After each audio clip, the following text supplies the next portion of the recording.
말씀과 함께 92페이지의 요약본을 제가 먼저 읽어드리겠습니다. 마지막 7째 나팔을 불기 전 잠시 뜸을 들입니다. 이 마지막 나팔이 울려 퍼지면 전면적이며 결정적인 심판인 7 대접들의 심판이 시작될 것입니다. 이 결정적 나팔을 불기 전에 하나님은 불신자들에게 회개의 기회를 주시고자 합니다. 그래서 힘센 천사가 하늘에서 내려옵니다. 그 손에는 작은 두루마리를 들었고 바다와 땅을 동시에 밟고 있습니다. 그럼 권세 있는 모습으로 심판의 때를 지체하지 않을 것이라고 단언합니다. 요한이 이 예언의 두루마리를 받아 먹으니 배에는 쓰나 입에는 꿀같이 달게 느껴집니다. 이렇게 요한이 말씀을 받아서 많은 백성과 나라 중에서 예언할 것을 위임받습니다. 요한계시록을 바르게 이해하는 중요한 열쇠는 7개의 재앙 시리즈, 7개의 봉인을 떼고 7개의 나팔을 불고 또 뒤에는 7개의 대접을 쏟아서 재앙을 내리게 되는데 그 사이사이에 끼어있는 이 삽입장들을 잘 이해하는 것에 달려 있습니다. 요한계시록에는 방금 말씀드린 것처럼 7개의 재앙이 담겨있는 그 시리즈가 세트로 3개의 세트로 있는데 그것만 보면 사실 계시록은 매우 공포스러운 내용으로 가득 채워져 있습니다. 그리고 하나님의 진노와 심판의 확실성 때문에 우리에게 두려움이 임하게 됩니다. 그런데 그 사이사이마다 중요한 이야기를 기술합니다. 더 본질적으로 하나님께서 우리를 향해 있는 그 근본의 마음을 보여주시는 그런 장들입니다. 사실 이 기록들이 우리가 요한계시록에 담긴 하나님의 뜻을 바르게 보게 해주는 중요한 단서가 되는 것입니다. 이 삽입장들은 첫째로 하나님의 계획 가운데 있는 성도들의 미래와 운명에 대해서 얘기해 줍니다. 재앙 가운데서도 구별되고 보호받는 것을 분명하게 알게 함으로써 두려움에 사로잡히지 않도록 도와주는 것입니다. 두 번째는 불타고 끝나는 것으로 끝나지 않고 하나님의 회복이 임한다는 것을 분명하게 말씀해 줍니다.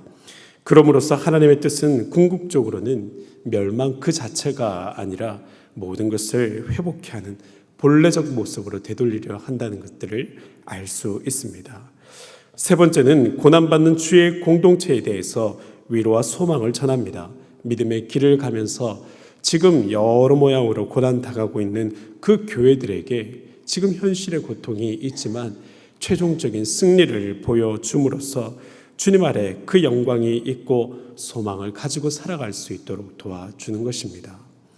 마지막 넷째로는 교회가 이런 어떤 세상적인 지배 아래에 있어서 마치 사탄의 지배 아래에 놓여 있는 것 같지만 결코 그렇지 않다는 것을 강조합니다. 계시록을 지금 받고 있는 성도들도 로마의 압제 속에서 큰 고난을 당하고 있습니다. 마치 사탄의 세력이 승리한 것만 같은 그런 느낌인 것입니다.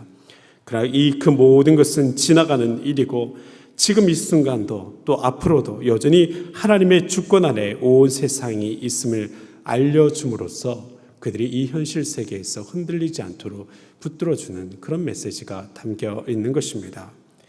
앞에서의 7장의 삽입장이 반드시 승리한다는 것을 알려주려고 했다면 우리가 지금부터 보게 될 10장과 11장의 말씀들은 현실에서 교회에게 또 어떤 사명이 있는지 이 현실의 세계들을 어떤 목표로 갖고 살아가야 하는지에 대해서 또 가르쳐주는 그 가르침이 담겨 있습니다. 오늘 우리가 보는 이 10장의 말씀을 통해서 먼저 기억할 것은 우리가 영적인 갈망이 있어야 한다는 겁니다. 복음의 맛을 풍성하게 보기를 사모해야 한다는 겁니다. 그것이야말로 우리를 이 땅을 살아갈 때에 큰 힘이 되어지기 때문입니다. 오늘 말씀에는 힘센 천사가 등장합니다. 그의 모습은 매우 신령한 모습이고 자체적으로 발광하고 있으며 무사람들이 보았을 때에 두려움을 느낄 만큼 거대한 모습입니다. 오른발은 바다에 밟고 왼발은 땅을 딛고 서서 말을 하기를 사람들이 듣기에는 그 말하는 것이 우레소리처럼 그렇게 울려 들리는 모습입니다. 이 웅장한 천사는 손에 작은 두루마리를 가지고 있습니다. 그리고 이 천사가 말하기를 7절 말씀에 보이는 것과 같이 일곱째 나팔이 불면 이제 하나님의 비밀이 완전히 이루어질 것이라고 그렇게 소개합니다. 마지막 심판이 시작되고 새로운 회복의 때가 열릴 것임을 일컬어 주는 것입니다. 하늘에서 소리가 나기를 천사가 가진 그 두루마리를 먹으라고 얘기합니다. 그 손에서 받아들라고 얘기합니다. 천사는 자신의 손에 두루마리를 전해주면서 그 두루마리를 요한에게 먹여줍니다. 이 천사의 말대로 요한은 그 두루마리를 먹습니다. 그런데 그 입에는 꿀처럼 달게 느껴졌는데 배에는 그것이 쓰게 되었다는 것입니다. 이것은 우리가 살아갈 이 땅에서의 우리의 사명과 관련된 이야기들입니다. 복음의 단맛을 보고 그리고 그 단맛을 갖고 세상 가운데 살려고 했더니 마치 배가 아픈 것처럼 현실에는 아픈 현실이 있더라는 것입니다. 우리가 서 있는 현장에서 복음의 사역을 완수해 가는 것이 때로 어려움을 자처하는 것과 같은 그런 모양이더라는 겁니다. 복음을 먹으니까 배가 아파지는 것은 복음을 맛보고 그것을 소화해서 잘 살아보려고 했더니 이 세상살이에서는 그 복음의 이야기들이 때로 고통을 수반하는 그런 문제가 되어졌다는 것을 상징하는 이야기입니다. 복음은 귀하고 달콤한 약속들이지만 우리가 반드시 붙들어야 될 환난날을 극복하게 만드는 구원의 내용들이지만 때로 이 땅 가운데 구현해 가려고 할 때는 반드시 누군가의 수고와 누군가의 아픔이 동반되는 그런 일이 되어집니다. 복음은 외떨어서 존재해서는 안 됩니다. 그래서 모든 교회들은 산속에다 짓는 것이 아니라 세상 가운데, 도시 가운데 그곳에서 지어져서 그 사명을 감당하고 있습니다. 복음은 만인의 것이 되어져야 됩니다. 외지고 인적이 드문 곳에 잘 보존하는 것이 복음이 아니고 온 세상 사람들에게 유통하여서 이 기쁜 소식으로 인하여서 그들의 영혼이 해방되고 모든 말세로부터 그들이 보존되어지는 그런 영생함의 비밀을 알려야 합니다. 복음은 아픔의 현실 속에서 있으면서 그들 마음 가운데 참 자유를 이루어 가야 하는 것입니다. 이런 일들을 온전히 감당하려면 우리는 먼저 이 복음을 맛있게 먹어야 됩니다. 많이 먹어야 됩니다. 이 맛있다는 것을 더 많이 경험해 가야 됩니다. 맛보고 풍성히 누려서 그 은혜가 풍성해서 흘러가도록 그렇게 만들어야 되는 것입니다. 그렇지 않으면 복음이 그야말로 짊어지고 사는 불편한 것이 되어지고 맙니다. 저는 술을 좋아하는 사람들을 보면 참 이상한 생각이 듭니다. 제가 술 맛을 잘 알지 못해서 그런 거겠죠. 그러니까 이 술을 좋아하는 사람은 제가 보기에는 입에는 쓰고 아침이 되면 고통이 찾아오는데 날마다 동일해서 다음번에 또 같은 술을 찾게 되는 것이죠. 입에도 쓰고 아침에는 속이 아파서 해장국을 찾지 않습니까? 그 고통이 반복되고 있으면서도 똑같이 다음번에 즐거운 마음으로 술을 찾더라고요. 근데 상식적으로 생각해 보면 이게 참 이상할 노릇입니다. 입에도 쓰고 고통도 따르는데 왜 자꾸 똑같은 일을 반복할까? 그것은 아마도 술을 마신 사람들이 그 술 맛을 알기 때문이겠죠. 술을 먹었을 때 오는 특별한 경험들이 있기 때문이겠죠. 여러분, 좋은 것도 없는데 고통만 따르는 그런 술을 계속 마시겠습니까? 뭔가가 술 마셨을 때 그 사람에게 주는 뭔가의 위안이 있기 때문에 그렇게 술을 거듭해서 찾지 않겠습니까? 여러분, 복음과 술을 비교하는 것이 참 그렇습니다만은 어쨌든 하나님을 경험하고 복음을 맛보아 안다는 것은 그와 같은 감격이 살아있기 때문에 거듭거듭해서 찾게 되는 술 이상의 귀한 역사가 되어져야 됩니다. 세상 사람들이 알지 못하는 기쁨을 맛보고 그것이 때로 고통의 현장 가운데 있다 할지라도 그 맛이 좋아서 다시금 그것을 찾게 되는 그와 같은 일들이 우리 가운데 순환되어져야 합니다. 주께서 맛보게 하신 그 귀한 복음의 말씀으로 인해서 오히려 현실을 살아가는 것들이, 고통이 담겨있는 이 현실을 사는 것들이 오히려 만만하게 느껴질 만큼 그와 같은 역사적 경험들을 우리가 많이 해가야 하는 것입니다. 복음의 단맛을 알면 알수록 그의 삶의 고통쯤은 아무것도 아닌 것처럼 받아들여지는 것입니다. 그만큼 만나고 좋은 것이기 때문입니다. 술은 자제해야 할 것들이지만 복음은 더 많이 맛보고 알아야 할 것들입니다. 천국은 침노하는 자의 것이란 말씀이 있듯이 복음을 풍성히 맛보고 아는 사람일수록 그의 삶도 영적인 부요함에 거하게 됩니다. 세상을 이길 만한 풍성한 복음의 은혜가 날마다 맛보아하는 그런 경험들이 온 신일의 성도들 가운데 있기를 주님의 이름으로 축원드립니다. 두 번째로 우리가 생각할 것은 이미 구원을 받은 자로서 우리에게 주어져 있는 사명이 있다는 겁니다. 구원을 받기 위해서가 아니라 대단한 재난이긴 하지만 그 재난을 그저 면피하기 위해서가 아니라 우리에게 주어지시는 영광과 승리가 있기 때문에 그 현실을 잘 알아서, 그 본질적인 현실을 잘 알아서 그 차원에서 삶을 누리고 우리의 사명을 감당하라 말씀하시는 것입니다. 천사의 손에 들려있던 두루마기를 먹은 요한에게 하늘에서 들리는 소리가 다음과 같이 명령합니다. 11절 말씀을 함께 보겠습니다. 그가 내게 말하기를 내가 많은 백성과 나라와 방언과 임금에게 다시 예언하여야 하리라 하더라 하고 그렇게 말씀합니다. 힘센 천사가 이런 우레와 같은 말들이 있었습니다. 요한이 그 말들이 너무나 신묘하여서 그것을 기록하려고 하였는데 하늘에 들리는 음성이 그 음성은 기록하지 말라고 그렇게 막아섰었죠.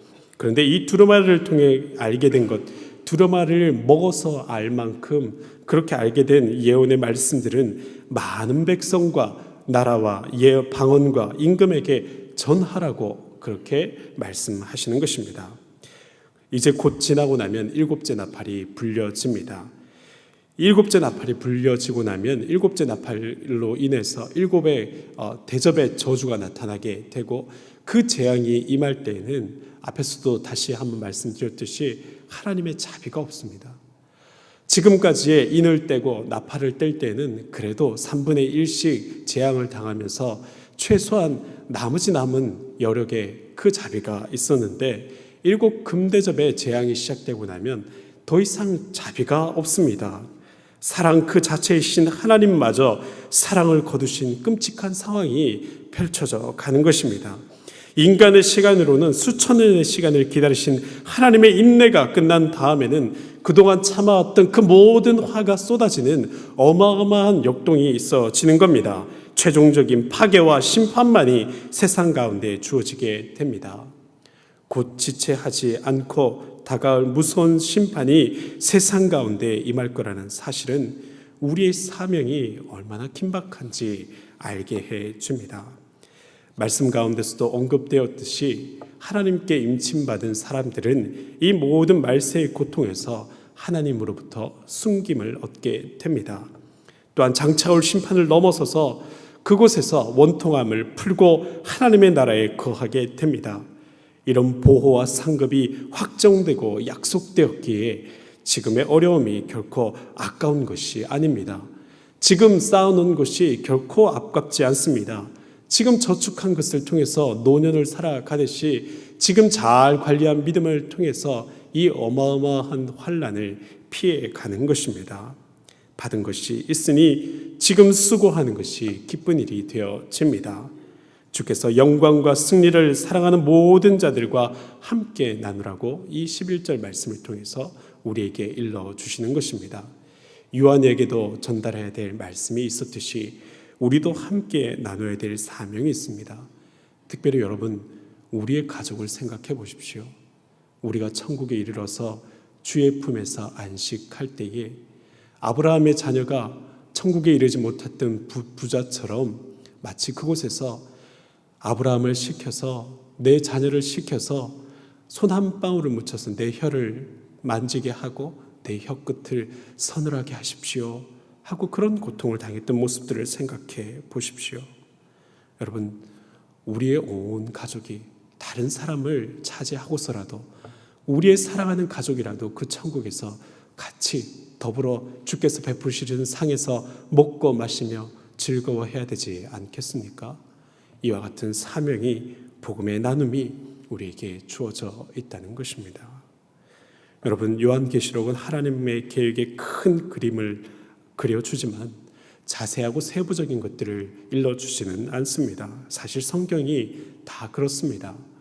성경은 우리에게 절대적으로 필요한 항해의 지도입니다. 그런데 지금 이때마다 각 우리의 인생의 각 이슈를 구체적으로 다루는 그런 상세한 지도는 아닙니다.